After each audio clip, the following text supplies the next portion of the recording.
She kissed her ex in the house her husband built for their future. Daniel Carter built the house with his own hands. Not every nail, not every beam, not every tile, but enough of it for the house to carry the shape of his love. He built the porch swing himself because Emily had once told him she wanted a place to watch summer storms. He designed the kitchen island wider than normal because she loved baking and always complained that their old apartment had no counter space. He added a window seat in the upstairs hallway because she liked reading in sunlight. He left one room empty, painted soft cream, because someday, if life was kind, it would become a nursery. To anyone else, it was a beautiful custom home outside Nashville.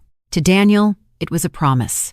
The house stood at the end of a quiet road lined with oak trees, with a wide front porch, pale gray siding, black shutters, and warm light spilling from tall windows at night. Behind it stretched a small field that turned gold in autumn. From the porch, the sunset looked like something painted just for them.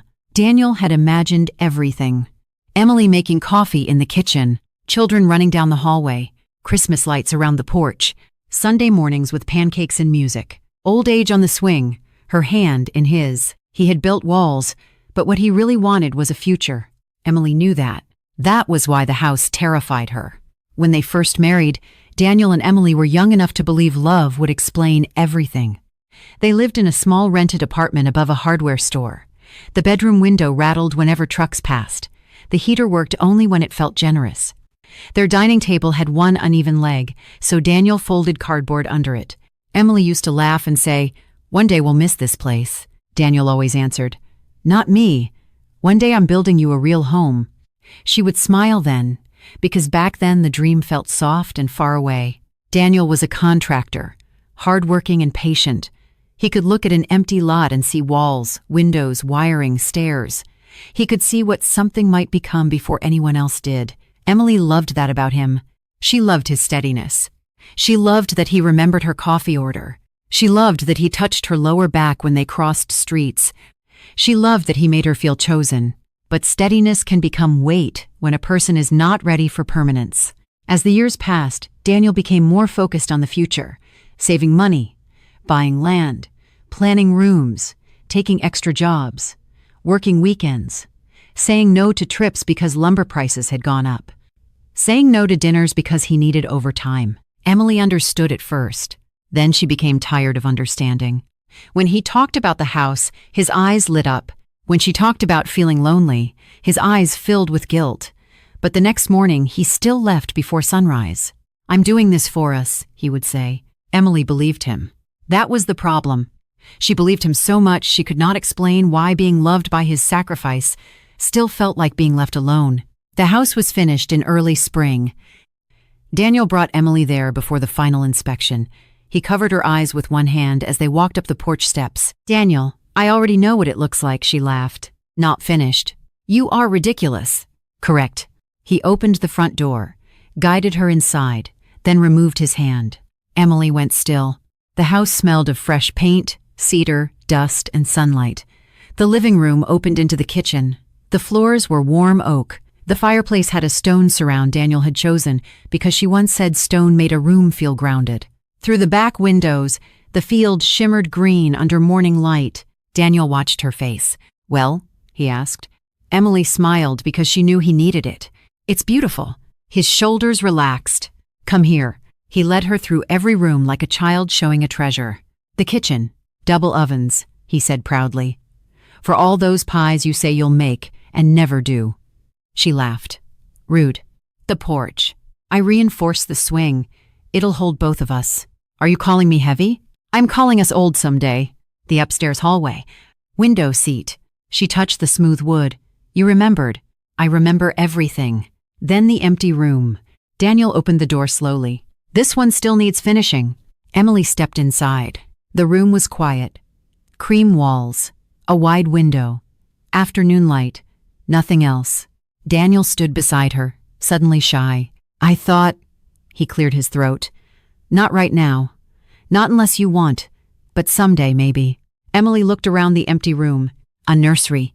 She knew it before he said the word. Her chest tightened. Daniel mistook her silence for emotion. He put an arm around her. "No pressure. I just wanted the room ready for whatever comes next." Whatever comes next. To Daniel, that meant hope. To Emily, it sounded like a door closing behind her. She leaned into him anyway. "It's perfect," she whispered, but the word felt like a lie. Adrian Reed returned to town 2 months after they moved in. Emily saw his name first on her phone. A message request. "Emily Carter, is this really you?" Her heart reacted before her mind did. Adrian had been her first real love. Not her deepest love, maybe. Not her safest love, but the one tied to youth, music, late nights, bad decisions, and the version of herself who had not yet learned to be practical. They had dated before Daniel. Adrian was charming, restless, intense. He wanted to leave Tennessee, chase music, chase cities, chase whatever made him feel alive. Emily had loved him in the reckless way young people love storms. Then he left, not with cruelty, with ambition. He said he would call. He did for a while. Then less. Then not at all. Daniel entered her life after the heartbreak. Daniel did not feel like a storm. He felt like ground. Emily chose ground. For years, she believed that choice had saved her. Now Adrian was back. She should have ignored the message. Instead, she replied, "It's me. Didn't know you were back." He answered quickly, "Just moved back last week. I drove past the old coffee shop and thought of you." She stared at the words. The old coffee shop. The past had opened a window. She did not tell Daniel. That was the first mistake. At first, the messages were harmless enough to excuse. Adrian asked about her life. She said she was married. He said he had heard. She said Daniel was a good man. Adrian replied, "I'm glad. You deserve someone good." That should have been the end. But then he asked, "Are you happy?" Emily did not answer immediately. She was sitting in the kitchen Daniel built for her. Sunlight fell across the counters. A bowl of lemons sat on the island. Everything was beautiful. She typed, "Of course." Adrian replied, "That sounds like something people say when the real answer is complicated." Emily locked the phone. Later that night, Daniel came home covered in sawdust from a side job. He kissed her cheek, washed his hands, and started talking about finishing the upstairs room before winter. "I found a great deal on Built, in shelves," he said. "And I was thinking maybe a rocking chair by the window, not baby-looking yet, just something comfortable." Emily stirred pasta sauce harder than necessary. "You're still thinking about that room?" Daniel smiled. "I think about everything in this house." "I know." He heard something in her voice and paused. "Is that bad?" "No. She turned off the stove. "Sometimes I feel like you built an entire life and handed me the script after." Daniel looked confused. "What does that mean?" "It means you talk about nurseries and shelves, and someday like I already agreed to everything." His face softened. "I thought we wanted that." "Maybe we did." His expression changed. "Do you not?" Emily looked away. "I don't know." That answer hurt him, but he tried not to show it. "Okay," he said quietly. "Then we'll slow down." She nodded. But the conversation did not continue. Daniel was tired. Emily was scared. Both let silence cover what needed words. Later, Adrian messaged again. "Still complicated?" Emily replied, "You have no idea." Adrian asked to see her in person after 2 weeks of messages. Emily said no. Then maybe. Then only coffee. They met at a small cafe near downtown Nashville, the same one they used to visit when they were younger. Adrian looked older, but in a town, a little more tired, a little more grounded, but his smile was the same. When he saw her, he stood. Emily. Just her name. But it carried years. They hugged too long. She knew it. He knew it. Over coffee, they talked about everything and nothing. His failed music career in Austin, her marriage, his divorce that had lasted less than a year, her new house, old friends, old songs, old memories. "You look different," Adrian said. "I am different. Are you?" She frowned. "What does that mean?" "It means I still see you." The words unsettled her. Daniel loved her. Daniel worked for her. Daniel built for her. But Adrian looked at her like she was still the girl before responsibility. The girl before blueprints, before mortgages, before empty nursery rooms. When she left the cafe, Adrian walked her to her car. "I'd like to see the house," he said. Emily laughed nervously. "Why?" "You said your husband built it. I'm curious." "That's not a good idea." "Why? Afraid I'll judge his craftsmanship?" "No." "Then why?" "Because it is my husband's dream," she should have said. "Because you belong to a part of my life that cannot enter that house." Instead, she said, "Maybe someday." Adrian smiled. "I'll take that." Daniel began working longer hours again. Not because he ignored Emily's fear, but because he thought money would create breathing room. The house had cost more than expected. The final details still needed finishing. He wanted to remove pressure, not add it, but Emily only saw him leaving. One Friday evening, Daniel called from a job site. "I'm sorry," he said before she could speak. "I have to stay late." Emily stood in the living room, looking at the empty nursery door upstairs. "Of course. It's the Franklin remodel. If I finish tonight, I can take Sunday off. You always trade one day for another." "I'm trying, Em." "I know." There was a silence. Daniel softened. "Hey, I'm staying late so we can finish the nursery before winter. Or not nursery. Whatever room you want it to be. I just want it done for you." Emily closed her eyes. He was trying. That made her guilt worse. "Come home safe," she said. "I love you." "I love you too." After the call ended, Adrian's message arrived. "I'm nearby. Can I see the famous house?" Emily stared at the screen. No, she thought. Absolutely not. Then she looked around the living room. The house was quiet, too quiet. The future felt pressed into every wall. Daniel's love surrounded her so completely she could barely breathe. She typed, "Just for a few minutes." Adrian arrived at sunset. His truck pulled into the driveway, and Emily immediately regretted everything. She opened the door before he knocked. "You can't stay long," she said. He smiled. "Hello to you too." "I mean it? I heard you." He stepped inside. The moment Adrian crossed the threshold, the house changed. Emily felt it. He did not belong there. He looked around slowly. "Wow," he said. "He really built this?" "Yes." Adrian ran a hand over the stair railing. "It's beautiful." Emily folded her arms. "Daniel is talented." "I know." Something in his tone bothered her. She led him through the house quickly, trying to make the tour feel casual. The kitchen. "He made this island because I bake." "Do you?" "Sometimes." The porch. "He built the swing." Adrian stepped outside and looked at the field. "This is the kind of place people grow old." Emily looked away. "That was the idea." "The idea?" She did not answer. Upstairs, he paused at the empty room. "What's this?" "Nothing yet." He stepped inside. "Nursery?" Emily stiffened. "Maybe. Someday." Adrian looked at her carefully. "Is that what you want?" She hated him for asking. She hated herself for wanting to answer. "I don't know." Adrian looked around the room, then back at her. "He built you a beautiful life." "Yes, but is it the life you actually wanted?" Emily's throat tightened. "Don't do that." "Do what?" "Make him sound like he trapped me." "Did he?" "No." "Then why do you look like you're trying to escape?" She turned and walked out of the room. Adrian followed her downstairs. In the living room, the last light of sunset filled the windows. Daniel's framed blueprints hung in the hallway, carefully placed, showing the house before it became real. Emily stood near the fireplace, breathing unsteadily. "You need to leave," she said. Adrian stepped closer. "Emily, no. You're not happy." "You don't know that." "I know you. You knew me," she snapped. Past tense. He stopped. For a second, she thought he might leave. Instead, he said softly, "I never stopped wondering what would have happened if I had stayed." That sentence broke through something she had spent years sealing away. She looked at him. "Don't say that. It's true." "It doesn't matter." "Then why are you shaking?" She was. Adrian moved closer. She should have stepped back. The house seemed to hold its breath. In the room Daniel built for family nights. Under the roof he paid for with exhaustion. Beside the hallway where his blueprints hung like proof of devotion, Emily let her ex-boyfriend kiss her. For a moment, the past returned. Then guilt hit like a door slamming shut. Emily pushed him away. "No." Adrian stared at her, breathing hard. "No," she repeated stronger. "You need to leave." "Emily, now." He looked wounded, then frustrated. That kiss was not nothing. "It has to be." It wasn't. "Leave."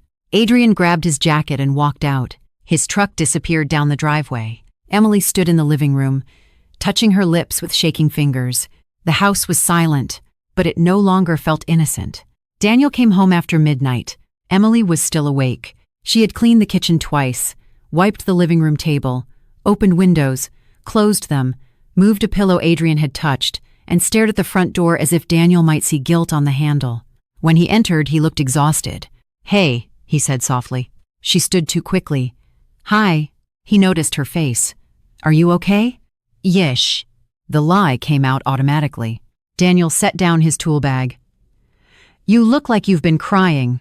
I'm just tired. He walked toward her, concerned. She stepped back before he could touch her. Hurt crossed his face. She saw it and almost confessed. Almost. Instead, she said, I think I'm going to bed. Daniel watched her go upstairs. He looked around the living room. Something felt different, but he could not name it. On the floor near the hallway, a faint, muddy footprint marked the new hardwood. Not his boot. Not Emily's. He frowned, then told himself not to be paranoid. The next morning, the footprint was gone. Emily had wiped it before sunrise. Guilt changed the house.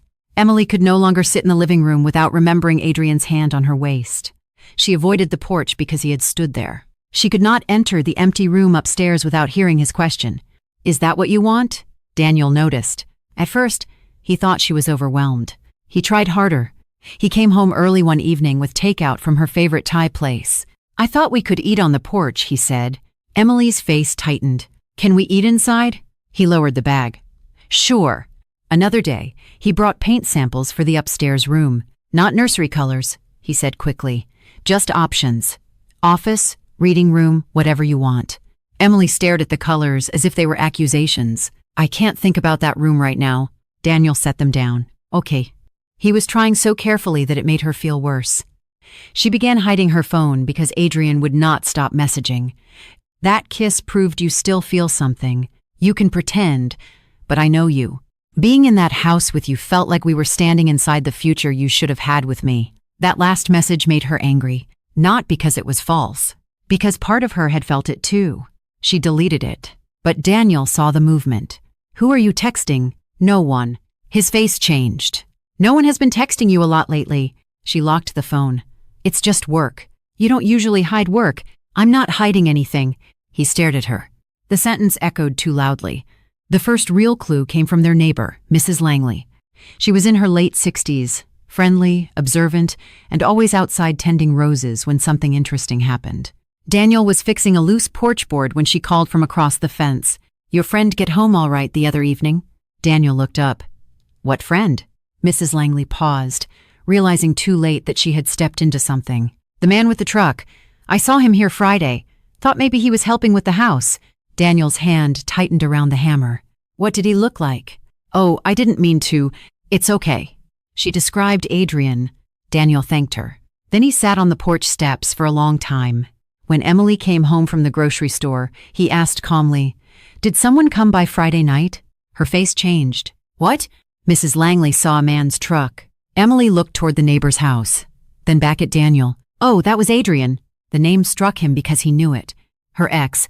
Daniel stood slowly. Adrian Reed? Yes. You didn't think to mention your ex came to our house while I was working late? He wanted to see the house. Daniel stared at her. He wanted to see the house, he repeated. It was harmless. Then why didn't you tell me? Because I knew you'd react like this. I'm reacting like this because you hid it. Emily crossed her arms. You're making it sound worse than it was. Daniel looked at the house behind her, the porch swing, the windows, the walls he had built. Was he inside? She hesitated. That hesitation answered before she did.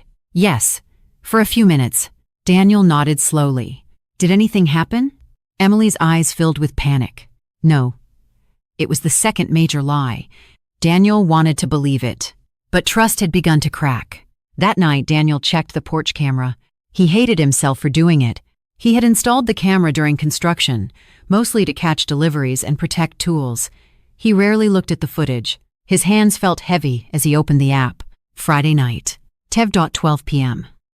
Adrian's truck pulled into the driveway. Emily opened the door. He entered. Daniel watched the clip twice. Nothing there proved betrayal, just secrecy. Then he found the exit clip. Page 3 p.m. Adrian came out first, jaw tight. Emily followed him onto the porch. They spoke briefly. The camera had no audio. Adrian reached for her hand. She pulled away. Then he touched her face. Emily stepped back and pointed toward the driveway. Adrian left. The clip ended. Daniel sat in the dark kitchen, staring at the frozen image of Adrian's hand near Emily's face. A sick feeling moved through him. Still, he tried to stop himself. Maybe he had tried to kiss her. and she refused. Maybe she sent him away. Maybe the lie was only about the visit. Then Emily's phone buzzed on the counter. She was upstairs showering. Daniel looked at the screen before he could stop himself. A message preview from Adrian. I can still feel that kiss in his house. Daniel did not move. The sentence burned itself into him. That kiss. In his house. Not their house. His house. The house he built. The phone went dark. Daniel sat there for a long time. Then he stood and walked upstairs. He found Emily in the empty room. The room he had once imagined as a nursery. She was standing by the window, wrapped in a robe, looking out at the field. Daniel stood in the doorway. Did you kiss him? Emily turned. Her face told him before her mouth could lie again. Daniel, did you kiss Adrian in this house? She began crying. He nodded, as if confirming something he already knew. Where? She covered her mouth. Where, Emily? The living room, she whispered. The words seemed to change the air. Daniel looked down the hallway toward the stairs. The living room, the heart of the house.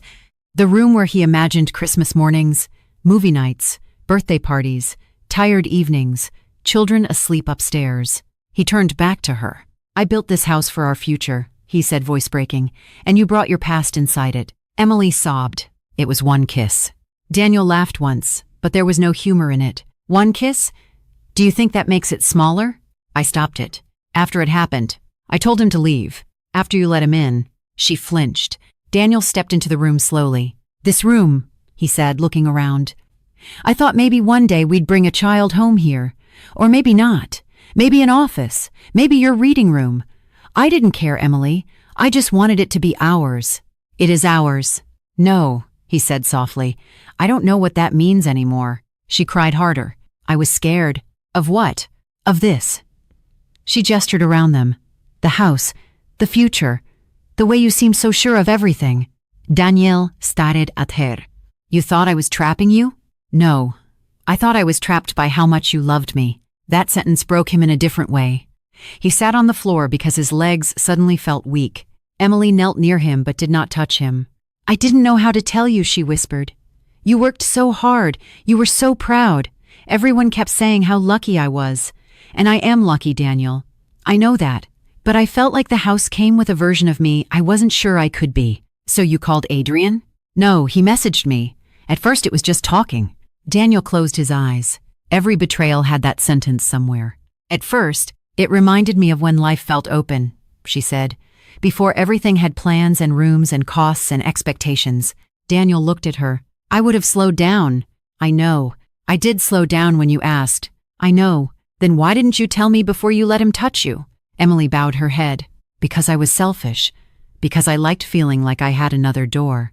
The honesty hurt more than any excuse. Daniel stood. I need to leave. No. Please. Stay. We can talk.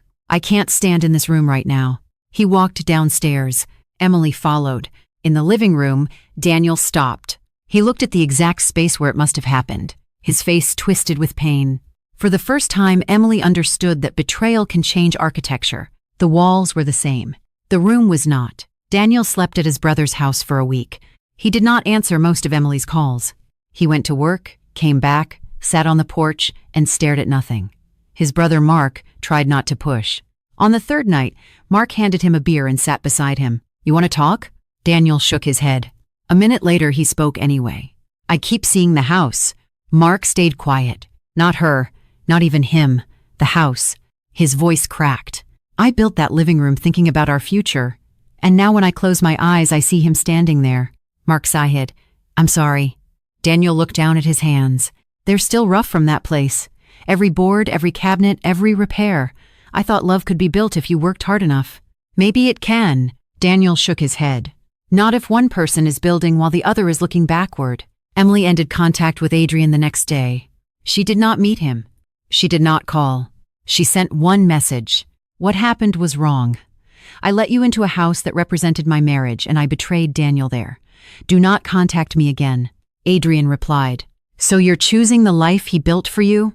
For the first time, the phrase sounded ugly. Not romantic, not insightful. Ugly. Emily typed. No.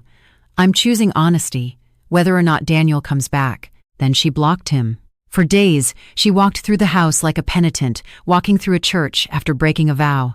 She sat in the living room and forced herself not to look away. She stood in the empty room upstairs and admitted aloud, "I was afraid." She touched the porch swing and cried because Daniel had built it for old age, not heartbreak. Then she called a counselor, not to save the marriage immediately, to stop lying to herself. Daniel agreed to counseling after 3 weeks. The first session was quiet. Emily spoke first. "I don't want to make fear sound like an excuse," she said. "I was afraid of the future. I felt like the house represented decisions I wasn't ready for, but I didn't tell Daniel honestly. I let Adrian make me feel like uncertainty was romance." Daniel looked down. Emily continued. "The kiss was betrayal. Letting him into the house was betrayal before the kiss even happened. Hiding it was another betrayal." Daniel's jaw tightened. "I'm sorry," she whispered. "Not because you found out, because I made the place you built with love feel unsafe." The counselor turned to Daniel. He was silent for a long time. "I should have asked more," he said finally. "About the house, about kids, about whether she wanted what I wanted." Emily cried silently. "I assumed because we loved each other, we were imagining the same future," he said. "That wasn't fair." Then he looked at her. "But I was faithful to the future I thought we shared." "I know. And you kissed your past inside it." She closed her eyes. "I know. That was the wound."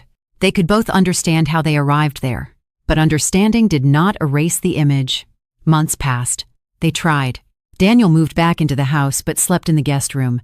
Emily gave him full access to her phone, but he hated checking it. He did not want to become a guard in his own marriage. They had good days. They cooked together once. They laughed when Daniel burned toast. For a moment, the kitchen felt like theirs again. Then Daniel glanced toward the living room and went quiet. Emily saw it happen. Trust did not break once. It broke repeatedly in memory. One evening, they sat on the porch swing while rain fell softly beyond the roof. Emily said, "Do you want to sell the house?" Daniel did not answer. That was answer enough. Tears filled her eyes. "I ruined it for you." He looked at the field. "I don't know if ruined is the word." "What is?" He swallowed. "Changed. Some things can be repaired after they change. Some cannot return to their first meaning." The house remained beautiful, but Daniel no longer saw only love in it. He saw effort, hope, assumption, akis, a lie, a future with a crack through it.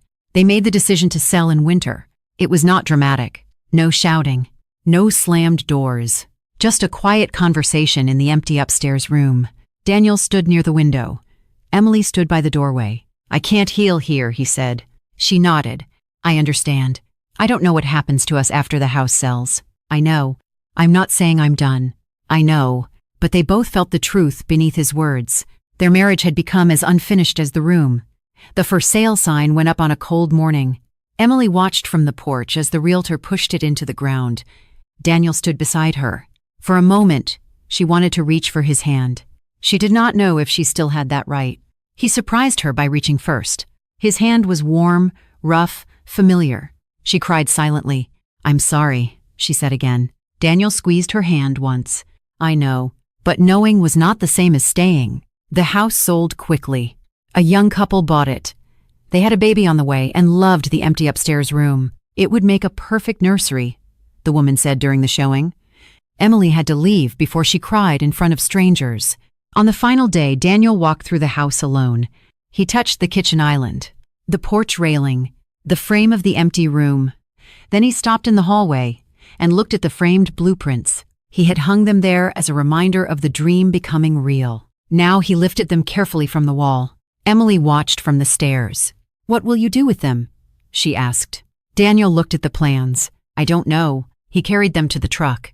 The walls where they had hung looked strangely bare, like the house had finally admitted it was no longer theirs.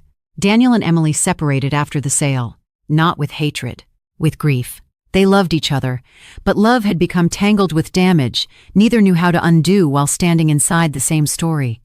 Emily moved into a small apartment near her job. She kept going to therapy. She learned to say what she feared before fear became secrecy. She learned that nostalgia can lie, especially when the present feels heavy. Adrian tried once to contact her from a new number. "I still think we were unfinished." Emily deleted the message. Then she blocked the number. No reply. No thrill. No open door.